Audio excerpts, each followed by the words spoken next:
Last weekend, I participated in the 2025 Mason Valley Steel Hunter match, which is part of the NRL Hunter series.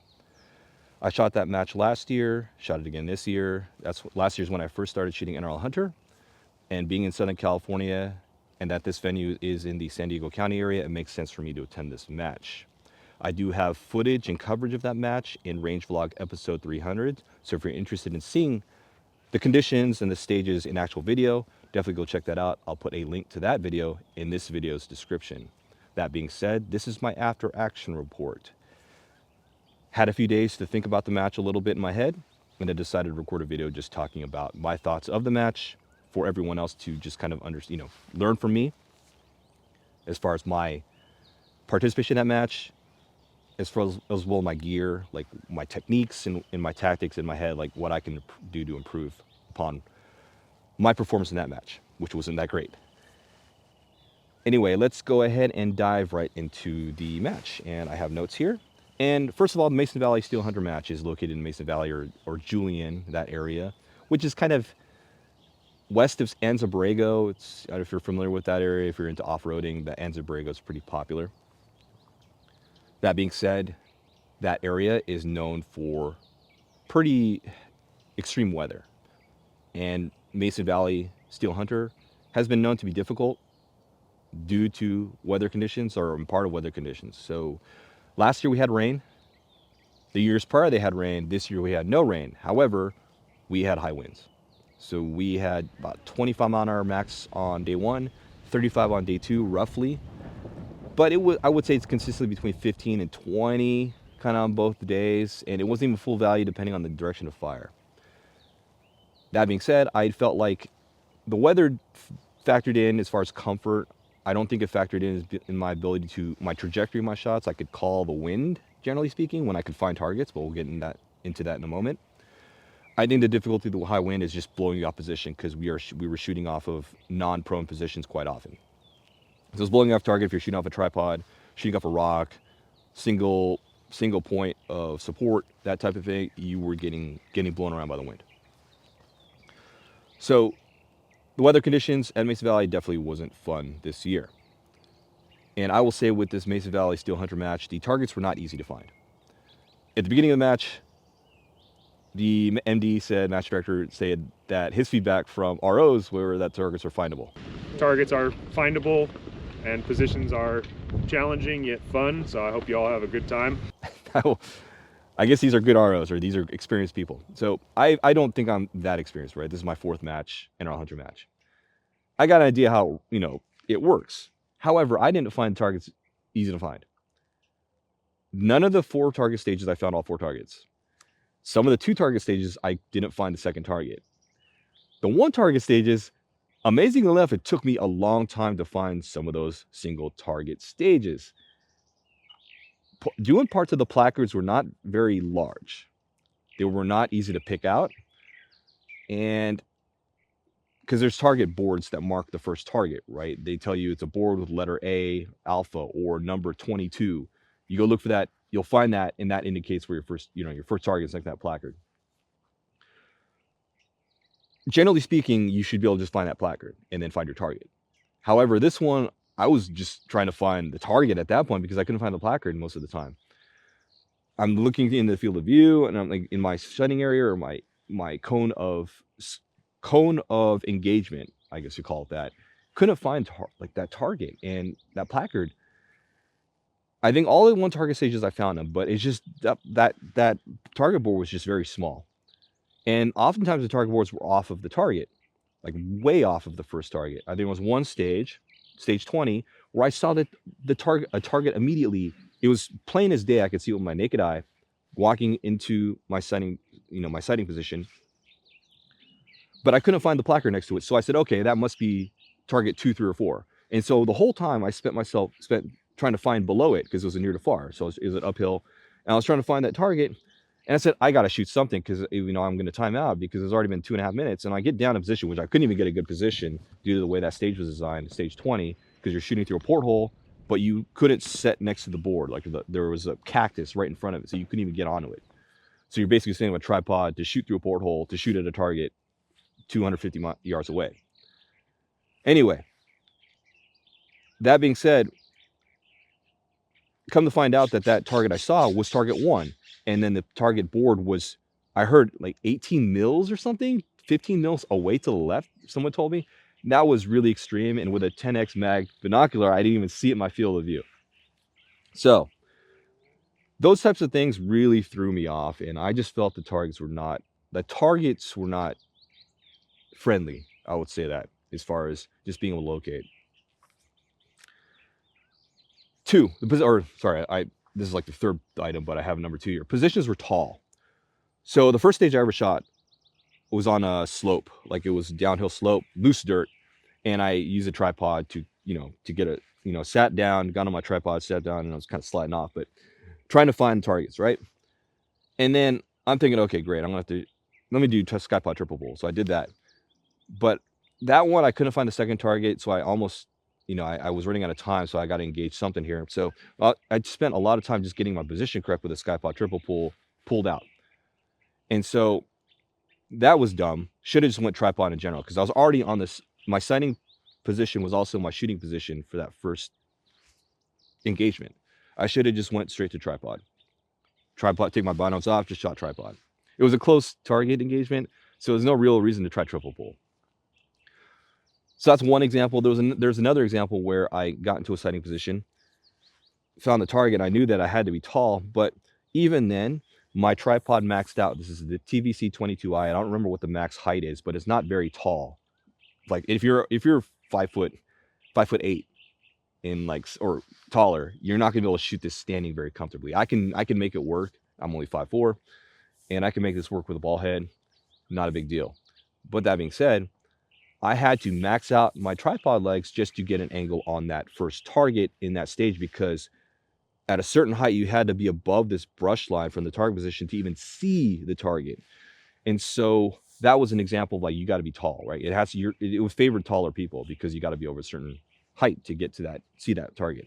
Another stage in a corral, like a cattle corral, I had to step on this wood log just to get on top of this railing, which is required position for that stage of fire. So positions were favoring, like, you had to, it wasn't friendly if you're short. I don't say they're tall positions, but they weren't short positions. So if you're shorter, kind of added a little more difficulty for you. So I'll just bring in the dust here. So it was dusty. That match, definitely dusty, and it caused some issues.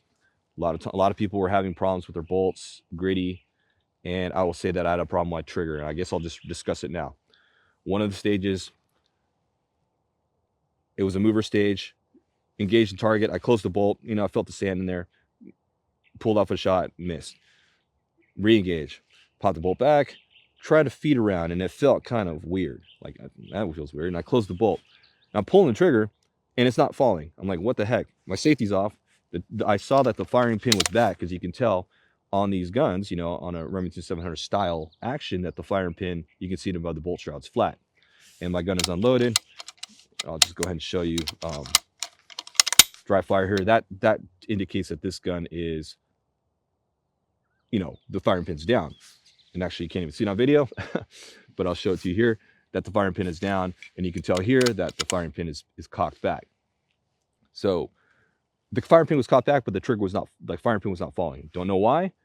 And so I pulled the bolt back, instinctively, because I thought I didn't feed around, or something happened, or it didn't reset, and I tried to pull the trigger again, it didn't work. So I'm looking at it, and I'm saying, hey guys, I gotta look at something. So I came off the gun, put it on the ground, unloaded, and tried dry firing, and it was dry firing. So I got back in position, loaded a mag, closed the bolt on it around, and tried to pull the trigger, wouldn't pull. Safety was off, and what the heck is going on here? So something happened on that stage that I just said, hey guys, I gotta quit.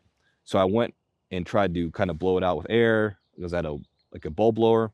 And the next stage, it ran fine. And then later on, I had a couple of issues where I pulled the trigger, wouldn't fall, so I would simply just lift the bolt back, up and down, and pull the trigger, and it would work. So something was happening where I couldn't pull the trigger, and I think the trigger got dirty, but those dusty conditions contributed to that. Outside of those dusty conditions, which affected everyone's gear as well as my own, I'll just bring up stage 20 again. I mentioned it earlier about how there was that plywood board with a square in it, like 4" by 4", maybe 5" by 5" square hole. There was a cactus in front of the board, so you couldn't, like, get up on the board, and you got to shoot back offset from it and try to line up your gun to the hole, to the targets. I feel that stage like that, in stages like that, I mean, they're fun, I guess, on a flat range standpoint, but I just felt like that was kind of extreme difficulty, in my opinion, for a field match. I guess that's just kind of thrown in there because, hey, this is stuff you need to think about, and I, that's cool, but I just found that one, a very unsatisfactory or unsatisfying stage to even try. But I would like to try that in a PRS style setting where it's have time to prepare, but doing that on the fly, that was very difficult. So let's go ahead and just talk about gear. And I will mention that my Armageddon Gear Data Armband, which I have in my backpack. This is what I used for the getting my dope down. It's basically a glorified arm cuff with a Velcro hook and loop from Armageddon Gear. You can probably make one of these yourself. I just bought it. So basically, kind of hard to get that on there with my jacket, but you get the idea. You just put it on your arm, have it above my watch, and you just have it on there on my wrist. And then I just have a way to kind of record my dope here on a piece of tape. And so I didn't write on these vinyl cards. Basically, you can just pull them off. It's hook and loop, and I just write on it with tape, and I just peel the tape off. You can use dry erase if you want, but I just prefer tape. It's easier to write down and just tape it on there, peel it off. It's just a lot easier than that full-on arm board that I have from Sunrise Tactical, I think it's called. I have it in my backpack as a backup, but this worked well for me. I like this, so I'm sticking with this. My shot timer worked. Thankfully, it's the weather conditions were warm enough that my batteries didn't die. Except it did die on the end of day 2. Like the second to last stage, it just started going out because of low battery. Because I ran it in 2 NRL 22 courses of fire before this. So I guess I ran the battery out. I'm just kind of surprised that the batteries on these things don't last very long. So this, I'll have to make sure I change out the battery. Regardless of the weather conditions, I will change this out before an NRL Hunter match.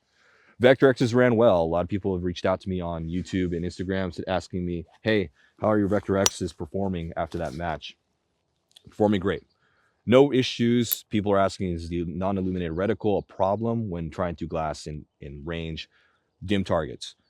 I shot a stage of fire at 1750 right before the sun had gone down past the canyon. It was dim. I was able to locate the reticle, and it was not a problem. People are making a big deal about it, I think. If you're shooting pitch dark conditions, I understand. But if there's just any hint of light, you should be able to make out the reticle good enough to get a range on your target.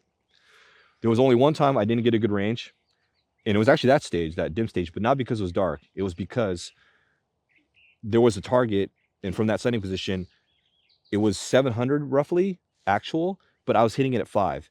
And the RO told me that a lot of people were coming up short because their laser was hitting some kind of brush, like at that 500 yard point between you and the target. And so that was the only time I had a bad range that I know of. So everything else was working fine. Let's talk about the bad things about the gear. So zero shift. Day 0, when I went to go 0 in power factor, 0.4 of a mil zero shift. Took a shot on the target board when I was aiming at a point. I was like, why is that low? Is that me? Shot again, exactly on that shot, low. Third shot, low. 0.4 of a mil. I'm like, what in the heck? So there was a Sasquatch target out there. They put a steel target at 615 roughly. I lased it. It told me 4.0, so I dialed 4.4.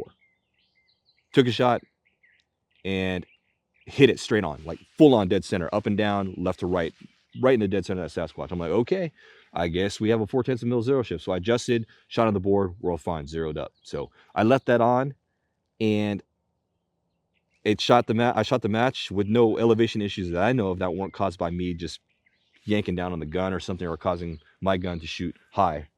But it was fine. I just chalked that up to the fact that this chassis probably needs to be bedded.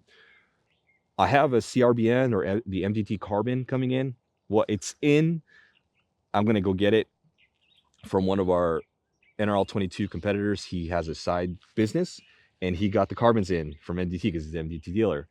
I told him to hold it for me, hold me the bottom metal. I'll get it from you at the next batch. So I have that. I'm going to swap this out to that, and I'm going to play around with this chassis because I'm going to do some stuff to it as far as try to modify it with something that I bought from another company to stiffen this up, and then we'll try to bed this. But zero shift. 2, the gun went down. I mentioned earlier, my trigger went down. I'm going to yank this trigger out. I have a Trigger Tech Diamond 2-stage coming in. This is the Trigger Tech stage 2-stage special.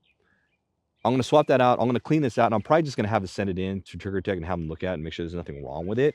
But I am concerned about that. The gear that didn't work, triple pull, it was negated in this match. I didn't use it as a triple pull except for one time, and it was miserable. Like it didn't work well. Like I should have just shot tripod. It was a lot easier. So a lot of the times where there was a tall position that you needed to shoot off of or shoot from in order to engage the target from a specific angle, just go tripod. So my Skypod triple pull was negated in this match. Should have just stuck with my backup bipod at a certain point because I have a backup bipod that I weighed in at. It's my T-back. Should have just put that on there, save myself some weight carrying this gun around. And then after the match, I realized a couple days after when I started cleaning it, my grip came loose, and I went ahead and just yanked it out, pulled it off, cleaned everything, made sure there's no dirt in there, Loctited it, and ran it up there. And I think I put like 25 inch-pounds or something on this grip. I don't know if that's safe for this carbon fiber, but I went 25 inch-pounds with the Loctite. And is there anything else that was an issue? No other issues with gear. Now, some of the lessons learned from that specific match, the Mason Valley Steel Hunter. Number one, I'm going to change my tripod deployment method. So if you watch me in those stages, the way I carry my tripod is on the face side of this Stone Glacier Approach 2800 backpack. In order for me to get my tripod out, I pull my backpack off my shoulders, drop it on the ground, unhook one strap to pull my tripod out. And then I pull my binos out of my harness and then clip in.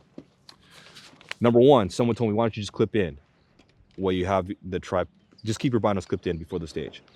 I don't want to do that because when I drop my backpack on the ground, I'm going to tank my bipod into the ground because of the way I drop my backpack. So that's why I keep it off and I hook it on after.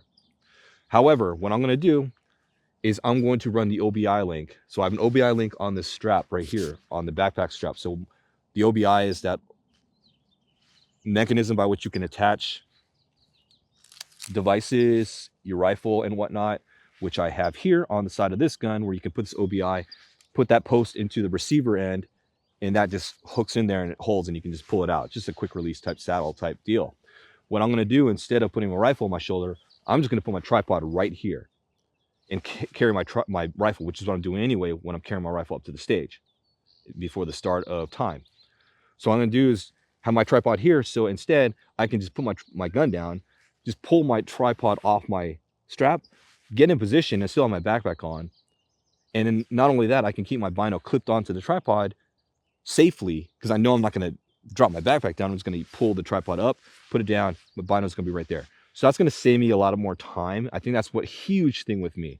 I probably waste like 15 to 20 seconds just getting my backpack off, unhooking my tripod from the backpack, deploying it, getting my binos out of my harness and getting on there. So that is the main change I'm going to make. I got those OBI parts coming in. I still suck glassing. That's the second thing. I suck. I don't know what's going on, why I couldn't find targets. Is it me? I know a lot of people, there's the top competitors there. There was Matt Allwine, who was probably one of the best NRL Hunter competitors there. I think he's won several matches, including the championship a couple times. He was top scorer, and I'm looking at these guys. These guys seem to find targets easily, so why can't I? So I still suck glassing. I need to figure that out, why I can't find targets. Gunshots, just people on the range now. Shooting off tripod. I think I'm going to really debate whether or not I'm going to stick with a triple pull. I think it's a crutch. It's nice to have, but I feel like a lot of times I'm looking at it like I'm going to go to my triple pull. Go to my triple pull. Go to my triple pull. When going off a tripod, it's probably just as good, especially when these targets are only 200 to 500 yards. You can just engage with a tripod. It's not that bad. So I think I might go that route because the triple pull just adds complexity. Granted, I should probably practice more with the triple pull, but it's kind of hard to practice mock stages when you know, like, once you know the stage, like you set it up at the range, you already know what you're going to deploy to. So it's not really good practice. I don't know. I just feel like I'm just going to shoot off tripod more, rely on the tripod more than my triple pull, and maybe I might even switch. I don't know. I'm thinking about it. I'm definitely going to weigh in with. I'm going to try to weigh in with the Skypod triple pull. but I may revert to just using a regular bipod during the match and just having the triple pull as my backup. I don't know. A lot of things to think about there. Last thing on the lesson I learned is that I'm going to practice my routines. Shooting, whatever. I think practicing routines is probably the key thing here for me. Pre, during, and post routines for a stage. Pre, what am I doing beforehand? Loading my mags definitely before stage, you gotta load your mags. Kind of taking notes from the last stage. I forgot to take notes. So I'll write this stuff on tape, peel it off, throw it in my backpack, just crumple it up, throw it in my backpack to throw away later, and put a new piece of tape on. Day one, I forgot to write down, what did I lace those targets at? So I have notes for later. Because I was taking pictures of the target stages, like the target description or the stage description. So I have that, but I just didn't bother to write down the distances of the targets that I found. So I needed to take better notes beforehand of the previous stage to keep that recorded. Resetting turrets, all these little things I just need to practice doing. My pre-stage routine. Then my on-stage routine, what am I doing? Just practicing getting down, deploying tripod, just do all those practice. Don't even need to fire my gun. Just do that at home in the garage. Just practice all that. Then my post routine, what am I doing? Maybe I'm resetting turrets post routine. I'm picking up brass correctly. What am I doing? Unloading mag, all that type of stuff, and getting off the line. What am I doing kind of to lead into the next stage? So practice all those routines. I think that's key for me. That's all I really have for my after action report. It was a tough match. I mean, I felt it was difficult. I know a lot of people would say that, hey, it was not too bad. I thought I'm not the best. I'm obviously not the best NRL Hunter competitor. Am I even intermediate? I don't know, to be honest. I still consider myself a novice when it comes to NRL Hunter. I know how NRL Hunter works. Doesn't mean I'm good at it. So I would say that, or even remotely capable, I think, at this point in time. So from my standpoint, with my experience level, I felt that the Mason Valley Steel Hunter was probably high, moderate, low. So how should I say this? So let's just do it on a scale of 1 to 5. I would give it at least a 4, I would say. 3.5 maybe? 4. I would say it's 4 in difficulty. That's my opinion. A lot of people argue against me on that standpoint, but I felt this kind of up there on difficulty. Mainly because the targets, difficult to find for me. The conditions of the match, it's always been pretty poor as far as weather affecting your comfort. And then I think that's kind of it for me. And then the walking. I mean, there's a bit of walking. That match was quite a bit of walking between stages, and so that definitely wore down. And it's and we'll just mention one other thing.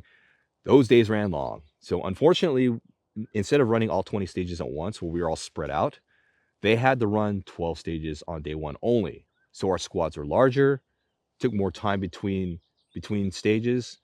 And then day 2 was even worse because they couldn't press us down to the 8 stages. So we shot 1 through 12 day 1, 13 through 20 on day 2. And not to mention that some people, such as myself, still didn't finish all 1 through 12 on day 1. So we had to go back to shoot those before going on to 13 to 20. So the days were long. So that did wear on you. And if you stayed locally or you camped out, you're fine. Me, I had to drive home. So I didn't leave the match on day 1 until 18:30, roughly. I didn't drive off of the property until 18:30. Got home at 20:45. So good, little over 2 hours in Saturday evening traffic. Took a shower. So I squared away my gear in the garage, got all my stuff, made sure I was ready for day 2. Took a shower, ate something, kind of wound down for 20 minutes and went to sleep, and was back up and at it at, 2:30. I woke up. I wasn't going to wake up till 3, but instinctively my body wakes up before my alarm. If I set an alarm, my body wakes up before it. I don't know why, but I always do. So I set it for 3, woke up at 2:30, just stayed up because why go back to sleep? Because you might wake up late and oversleep. Then I was out of the house at 4 and got there at 6 because they wanted us there at 6 so we could finish. So anyway, that was a very fatiguing match, I will say the least. And I will say that if you want to go shoot it, or if you want to shoot NRL Hunter, you got to go. As much as I found this difficult, if you're in California, you need to go do it. If you're even remotely interested in NRL Hunter, you need the experience. You need to put yourself in these situations where you're challenging yourself. So go do it. Go learn stuff. Go back, reflect, improve, and go back again. And I'm going to shoot it again next year, of course. Although I am considering ROing. So I was talking to a buddy of mine who shoots for Recoil Magazine, David Lane. we were squatted together. We just, decided to shoot together so we can talk. And I was telling him, hey, I'm thinking about ROing this next year because I figure might as well. I'm here. Let's just RO so I can even shoot it in one day, shoot all my stages in one day and be done with it. And I get to watch everyone else do it on this next 2 days. I know it's going to be even more work, but I figure I might as well do it if they'll let me do it. If they let me RO, I'll RO. So I'll consider that. Anyway, that's it for my after action report. I actually have work today. It's Friday morning and I need to go home and just get my gear squared away and then take a quick shower and just jump back on the computer because I do work from home, but I do work. I do real work even if I work from home. Anyway, if you have any questions about this after action report, my experience at Mason Valley, or any question about NRL Hunter, just keep in mind I'm not the best shooter in NRL Hunter, but I do know a few things about how it all works. So definitely reach out to me and I'll try to answer those logistical questions for you as best I can. Thanks for watching.